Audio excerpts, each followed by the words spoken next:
Hello, good day everyone. We are the group 6 to report about the novel of Dr. Rizal, which was Noli Me Tañgere. So Noli Me Tañgere is a book that is fictional historical novel. It centers around the era of the Spanish regime, which was 100 years ago. It was fictional because the main characters are only made up. But the situations, sufferings, and experiences of this character were not false during the Spanish colonization. So sabi dito, yung novel na Noli Me Tañgere is katang-isip lamang siya. Dahil yung mga tauhan dito is mga gawa-gawa lamang or hindi siya tunay na nag-exist noong panahon ng pananakop ng Espanyol. Pero yung mga pangyayari dito at yung mga pagdudusa is hindi siya gawa-gawa dahil tunay siyang naranasan ng mga Pilipino noong panahon ng mga pananakop ng Espanyol. The title Noli Me Tañgere is a Latin phrase which means touch me not. It is taken from the biblical passage in the Gospel of St. John chapter 20 verses 13 to 17. Dr. Rizal chose this title for his novel to reflect the idea that certain issues in Filipino society were so delicate and sensitive that they needed to be addressed with utmost care. So the novel was dedicated to motherland or sa ating bansa na Pilipinas. So, ang social cancer is a disease that Rizal used to convey the condition of the Philippines. Let's move on to the writing of the novel. So, sa Madrid, nakumpleto ni Dr. Rizal ang first half of the novel.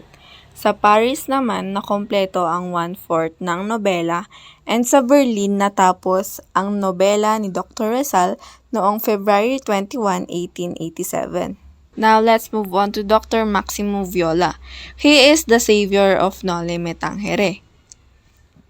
Siya ang tumulong na mapalimbag ang nobela na Noli Me Tañgere dahil nakulangan si Rizal sa pagpapalimbag ng nobela. He gave Dr. Rizal 300 pesos sa pagpapalimbag ng unang 2,000 na copies ng nobela noong 1887. So bilang pasasalamat ni Dr. Rizal, ibinigay niya kay Dr. Viola ang Galley of Proof o yung unang kopya bago ito opisyal na mailimbag. Dumako naman tayo sa cover page ng nobela. So yung cross is nagsisimbolize siya ng sufferings, while the pomelo blossoms and laurel leaves symbolizes honor and fidelity. The silhouette of a Filipina symbolizes Maria Clara. Yung burning torch naman is nagsisimbolize siya ng rage and passion. The sunflower, on the other hand, symbolizes enlightenment. The bamboo stalks symbolizes resilience. Man in the cassocks with hairy feet symbolizes the priest using religion in a dirty way. So, sinisimbolize niya yung mga pare na ginagamit lang yung religion sa maling bagay or sa mga maruruming bagay. So, yung chains naman is nire-represent niya ang slavery. The whips represents cruelties, and the helmet of the guardian civil stands for arrogance of those in authority. Ngayon, dumako naman tayo sa mga characters or mga tauhan sa nobela na i-discuss naman ng aking ibang kagrupo. First is Juan Crisostomo Ibarra y Magsalim.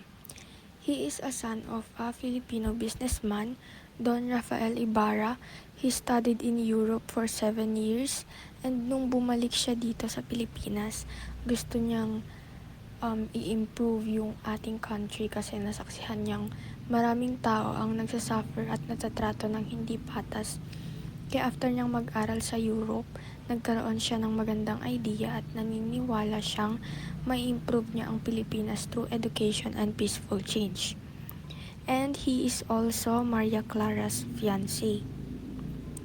He symbolizes the idealism of privileged youth. Kaya siya tinawag na idealism of the privileged youth dahil yun nga, gusto niyang i-improve yung bansa natin and naniniwala siya sa mapayapang reforma. He thinks that change can be achieved through education and by working with the government, not through violence. Also, Ibarra is very similar to Jose Rizal himself, para silang smart, then para silang nag-study abroad and wanted to help the Philippines in a peaceful way. Next is Maria Clara. She was raised by Capitan Tiago, San Diego's cabeza de barangay, and is the most beautiful and widely celebrated girl in San Diego. In short, siya yung most loved and admired girl in San Diego. People saw her as kind, respectful, religious, and pure. Ganon nila i-portray ang perfect Filipina during their time. So she symbolizes the purity and innocence of the sheltered native woman. She also portrayed as a faithful sweetheart sa kanyang fiancé na si Ibarra, a good friend and an obedient daughter. But sa kabila ng lahat, wala siyang control sa sarili niyang buhay. Her story shows how women had a very little freedom in their time. So, related to Rizal's childhood sweetheart, si Leonor Rivera. Binase niya yung character ni Maria Clara sa kanyang real life love, which makes her story even more emotional. Capitan Tiago or Santiago de los Santos is a wealthy Filipino businessman and landowner. He is known for being a social climber, deeply religious, and a strong supporter of the Spanish fairs and colonial authorities. He is the father of Maria Clara, the love interest of the protagonist Crisostomo Ibarra. Don Tiago is a symbol of the corrupt elite who aligned themselves with colonial power for personal gain. Though he appears generous and devout, his character exposes the hypocrisy and the colonial era Filipino aristocracy, including Father Damaso, who had an affair with his deceased wife before her death, leading to the complex and somewhat strained relationship with the priest. He is portrayed by sycophant who is willing to do anything to gain social standing and power, even by association with people who have power. His action and relationships have significant implications with Maria Clara's fate, as he is ultimately a figure of both influence and corruption within a narrative. Padre Damaso. Padre Damaso opposes Ibarra's effort to modernize and uplift the Filipino community, particularly his planned school. He slanders Ibarra and uses his influence to obstruct Ibarra's plan. The revelation that Padre Damaso is Maria Clara's biological father adds a layer of complexity to his character and his conflict with Ibarra. He is a symbol of abuse of the phrases and the Spanish colonial government. His actions and his influence demonstrate the power and corruption that they wielded in the Philippines. He actively works to prevent Ibarra and Maria Clara from marrying, partly due to his own selfish desires and partly to uphold the status of colonial oppressions. In Rizal's novel Noli Tañgere, Elias and Filosofo Tasio are distinct characters, thought they are both associated with knowledge and a critical perspective. Elias is a resourceful and courageous revolutionary, while Tasio is more intellectual and philosophical figure who is often labeled as mad by the townspeople. Elias is a character deeply involved in the revolutionary spirit, known for his bravery and resourcefulness. He is a close friend and confidante of Ibarra, assisting him with his plans for reform. Elias' actions and belief, though not strictly philosophical, are rooted in a desire for social change and progress. Philosopher Tasio, also known as Old Tasio, is an intellectual figure in San Diego who is known for his sharp reasoning and independent thought. He is seen as a madman by the superstitious townspeople, but he is also admired by those who appreciated his intellectual. Tasio's characters is a representation of a mind that is not bound by religious or of societal norms, and he represents a challenge to the status quo. While both characters are associated with knowledge and critical thinking, Elias is more focused on actions and revolution, while Tasio is more focused on philosophical inquiry and intellectual freedom. Sino nga ba si Tasio in Noli Me Tangere? In Jose Rizal's novel, Noli Me Tangere, Filosofo Tasio, in short for Don Anastasio, is an old, easy-centric scholar who lives in the towns of San Diego. He is known for his unusual belief, and is often ridiculed by the townspeople as a madman or lunatic. Despite this he is sought out as a confidant and advisors by some characters, including Crisostomo Ibarra, the novel's protagonist. So, ayun po, yung about po kay ano, Filosofo Tasio and Elias. Narcissa, also known as Sisa. She is also the mother of Crispin and Basilio. Sisa is described as a beautiful and young woman who deeply loves her children but is unable to protect them from their father's abuse. Her tragic story unfolds as she becomes deranged after being caught in a series of events, ultimately leading to her death.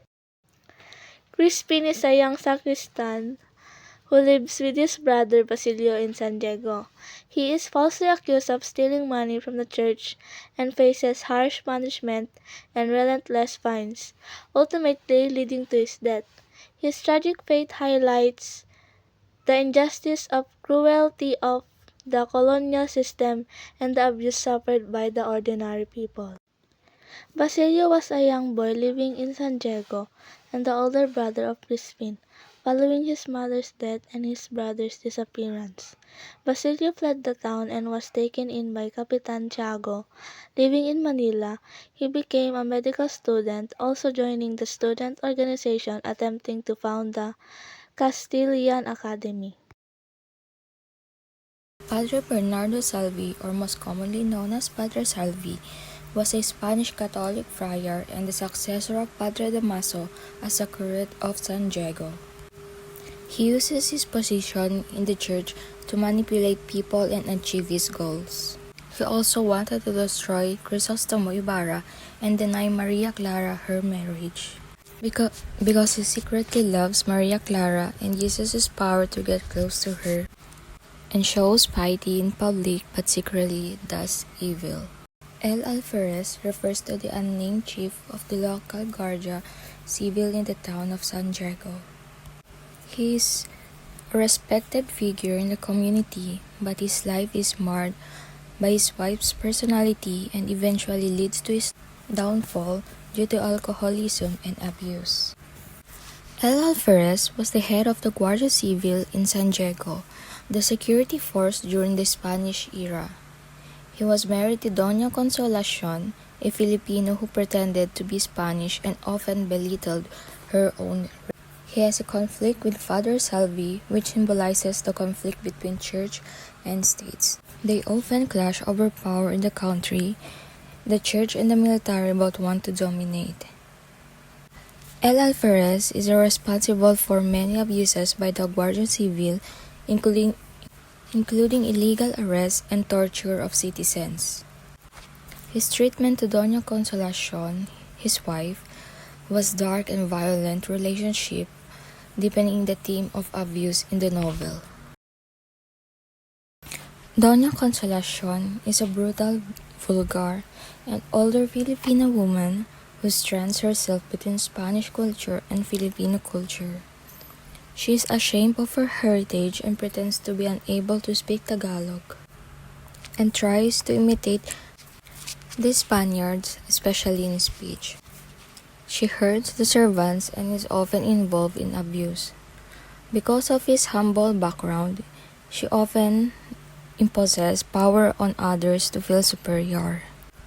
One of the most striking scenes is when she humiliates Sisa because she was cruel, insecure, and desperate to feel powerful in the world where she was otherwise insignificant. Doña Consolacion is a tragic yet horrifying figure, but a product and perpetrator of colonial oppression. She reveals the psychological damage of colonization, especially among the marginalized trying to survive by imitating power instead of resisting it. Doña Victorina and Don Tiburcio de Espadaña in Noli Tañgere. Doña Victorina de los Reyes de Espadaña is a satirical character in Jose Rizal's novel Noli Tañgere. She represents the colonial mentality and social pretensions of some Filipinos during the Spanish era. The role of Doña Victorina is colonial mentality. She desperately tries to appear and act like a Spaniard, often rejecting her Filipino identity. Her appearances: she wears heavy makeup and European fashion to look more refined and Spanish. She is married to Don Tiburcio de Espadaña, a fake Spanish doctor, whom she dominates completely. She tries hard to be accepted by Spanish society, often acting arrogant and rude to Filipinos to elevate her own status. Despite her pretensions, she is often portrayed as ridiculous, highlighting the absurdity of her behavior. Doña Victorina served as a critic of Filipinos who lose pride in their heritage in favor of superficial colonial standards. Don Tiburcio de Espadaña. Don Tiburcio de Espadaña is a comic yet tragic character in Noli Tañgere by Jose Rizal. He is the weak and submissive husband of Doña Victorina. Here's a breakdown of his character. He is a fake doctor. Don Tiburcio pretends to be a doctor even though he lacks formal medical training. He gives treatment that are often ineffective or absurd. He is a Spaniard, but he is portrayed as timid and physically weak, a contrast to the typical image of Spanish colonizer. He is completely dominated by his wife, Doña Victorina, and often lives in fear of her temper and demands. Don Tiburcio represents the incompetence and hypocrisy of some colonial officials and the shallow pretensions of colonial society. His exaggerated stammer and bubbling behavior provides comic relief but also serve as a critic of false authority. Together with Doña Victorina, he forms a caricature of the pretentious and dysfunctional colonial elite. Hi guys, so now I will report Teniente Guevara. Teniente Guevara is a Spanish-Filipino officer in the Civil Guard in Noli Tañgere, a novel by Dr. Jose Rizal. He is known for his honesty, integrity, and loyalty, making him one of the few morally upright characters among the colonial authorities. Teniente Guevara is a loyal and respectful. He was a close and loyal friend of Don Rafael Ibarra, showing deep admiration for his good character. Teniente Guevara is also morally upright. Unlike many officials who are corrupt or afraid of the friars, Guevara stands by the truth. He is also a supportive of justice. Even after Don Rafael's death, he looks out for his son, Crisostomo Ibarra, and informs him of the real circumstances of his father's downfall. The role of Teniente Guevara in the Noli is Guevara acts as a truth teller. He is the one who explained to Crisostomo how Don Rafael was falsely accused and imprisoned due to the manipulations of Father Damaso. His role helps uncover the corruption and abuse of power in both the church and colonial government during the Spanish era. He represents the ideal of a just authority figure, someone who respects the law, upholds truths, and protects the innocent. Teniente Guevara character reflects Rizal's hope for principled Filipino and Spanish officials who would fight for justice rather than serve their own interests. So next, I will report to you about Alfonso Linares. Alfonso Linares is introduced as a distant nephew of Don Tiburcio de Espadaña and is arranged to be the fiancé of Maria Clara by the friars, particularly Father Damaso. His character represents the false authority and opportunism common among some Spaniards during the colonial era. Alfonso Linares is a fake professional. Although he claims to be a lawyer, it is revealed that he is a fraud just like Don Tiburcio. He is also meek and shy. He lacks confidence and strength of character, making him easy to manipulate by the friars and other characters. Pawn of the friars, his engagements to Maria Clara was meant to break her bond with Crisostomo Ibarra and assert the friars' control over her life. Death. He dies due to the incorrect medication given by Don Tiburcio, showing the consequences of deceit and incompetence. Symbolism. Alfonso represents young, idealistic Spaniards who came to the Philippines hoping for a better life, but often ended up lost, used or corrupted by the colonial system. Alfonso Linares served as a critic of the colonial bureaucracy where positions were sometimes filled not by merit but through connections and deceits. That is Alfonso Linares. So ngayon, dumako naman tayo sa Governor General. Siya ang pangalawang pinakamay mataas na posisyon kasunod ng hari ng Espanya. Sa nobela, kahit hindi siya pinangalanan, hindi niya gusto ang mga pare or praile at tiwaling mga official or yung mga corrupt na officials. Then, sinusupport niya din si Ibarra sa kanyang adhikain. Ipinapakita niya ang uri ng gobernador general na hindi sang-ayon sa labis na kapangyarihan ng simbahan sa pamahalaan.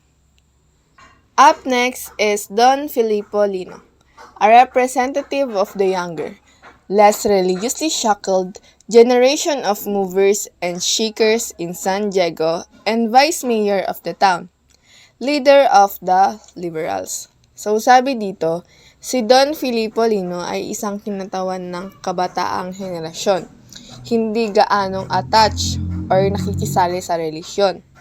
Siya ang pangalawang alkalde or mayor ng San Diego at pinuno ng mga liberal. So si Don Filippo Lino is tutol sa mga maluho or magastos na pagdiriwang ng maraming kapistaang pangrelihiyon. Dahil para sa kanya, ito ay isang sayang sa pera at pabigat sa mamamayan. Pero gayunpaman, hindi siya pinakinggan dahil isa lamang siyang pansamantalang alkalde. At ang punong alkalde ay tapat na tagapasunod ng simbahang katoliko at mistulang tagapagsalita ng mga praile. Next, Padre Manuel Martin. Siya ay isang paring tagapagsalita mula sa kalapit na bayan. Siya ang nag-sermon or nag-preach sa pista ng San Diego. Don Rafael Ibarra is the father of Crisostomo Ibarra. Even though he is the wealthiest man in San Diego, he is known for being kind, generous, and fair. He believes in justice and is brave enough to speak out against the wrongdoings of the Spanish friars. Because of this, one of the priests, Father Damaso, becomes angry and falsely accuses him of serious crimes like rebellion and going against the church. Sadly, Don Rafael dies in prison before he can prove his innocence. To make things worse, Father Damaso doesn't want Don Rafael Ibarra to be buried in the Catholic cemetery, so he secretly has his body moved to the Chinese cemetery just to insult his memory. Doña Pia Alba is the wife of Capitan Tiago and the mother of Maria Clara. She was a beautiful, joyful, and spiritual woman. But when she became pregnant, she started to feel sad and depressed, something that many women quietly go through. Sadly, she died while giving birth, but behind this tragedy was a darker truth. She was taken advantage of Father Damaso so she could have a child, since she and Capitan Tiago couldn't conceive. Doña Pia represents the many women who suffered in silence, especially those who were mistreated by people in power like the clergy. Her story shows how shame and abuse were hidden behind his silence and pain. The last part of our report is the plot of the story. The plot consists of exposition, rising action, climax, falling action, and resolution that will be discussed by my other groupmates. Now, let's move on to the first part of the plot, which is the exposition. Noli Tañgere was written by Dr. Jose Rizal to tell the Filipinos about the abuse of the Spaniards. So, dito sa exposition, ipinakilala si Ibarra, isang binatang Pilipino na kakauwi lamang mula sa Europa. Gusto niyang tulungan at pagandahin ang kalagayan ng kanyang bayan sa pamamagitan ng edukasyon at mga reforma. Pero, agad siyang nakaharap ng mga balakid, lalo na sa mga mapang-abusong mga praile at mga Kastila. Dito nagsimula ang pangunahing suliranin ng nobela, ang pakikipaglaban ni Ibarra laban sa pang-api at kawalang katarungan sa ilalim ng pamumuno ng mga dayuhang Kastila. Before Ibarra came home, Lieutenant Guevara told his father's case, in whose defense the child was killed by the borrower during the trial of his father's death. Padre Damaso was not yet satisfied. He dug his father's remains, but it was raining and thrown into the river. Ibarra was so angry that it was planning a retaliation. The climax is he had already killed Padre Damaso, but he was prevented by Maria Clara. He is therefore dismissed by the Catholic Church and cannot continue the marriage of Maria Clara because his real father is Father Damaso. Maria Clara was married to Linares. The falling action of Noli Tañgere was Elias mortally wounded while helping Crisostomo Ibarra escape from imprisonment, sacrifices himself so Ibarra can survive. Elias hides Ibarra and later dies alone in the forest, reflecting on his failed hopes to reform. With Elias' help, Ibarra escaped persecution, disillusioned by the corruption of the church and states. Ibarra begins to transform from a reformist into someone more critical of colonial. And Maria Clara, heartbroken and manipulated by Padre Damaso, enters the convent to escape an unwanted marriage and a corrupt world without Ibarra. This act symbolizes her resignation and the powerlessness of women under colonial and religious control. These events reflect the collapse of their dreams and the harsh consequences of fighting against colonial oppression. Lastly, resolution.